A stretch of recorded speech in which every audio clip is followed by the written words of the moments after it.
ginasuportahan ni Iloilo City Councilor Nene de la Liana ang House Bill No. 10136 ukon ang ginaproponer nga Medical Parole Act nga ginfile ni House Senior Deputy Minority Leader kag mamamayang liberal ukon ML Party List Representative Leila de Lima. Ini nga hagna may tinutuyo nga mahatagan sang kahigayunan ang terminally ill nga mga persons deprived of liberty ukon PDL nga makaupod ang ilang nga pamilya bisan sa katapusan na lang nga bahin sang ilang nga kabuhi. Sa interview sang Bomba Radio kay Councilor de la Liana, iyagin pahayag nga makatawo ang nasambit nga hagna bangod may mga preso nga tigulang na kag ang iban may malala nga mga balatian. Ginpahayag sini nga antes hatagan sang medical parole ang isa ka preso kinahanglan anay nga ma-review sang Board of Pardons ang parole agod masiguro nga sentensyado na ang inmate may irreversible nga balatian kag hindi na makahatag sang peligro sa isig katawo.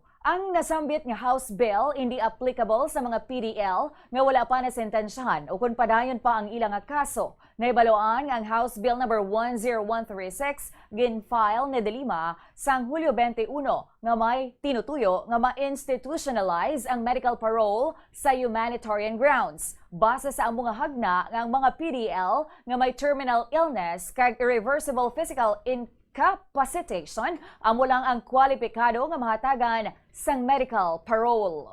Kita may arat ng iban yung masakit po ng lang nagariniwang mga TC amo na galit kita ginapa-separate sila nga mga masakit. So ako may arat iban nga tigulang hindi naman kakaobra harm sa ila sa pariyo kag kung qualified man lang sila kaantas na chance ang last year of their life mapud nila ila pamilya.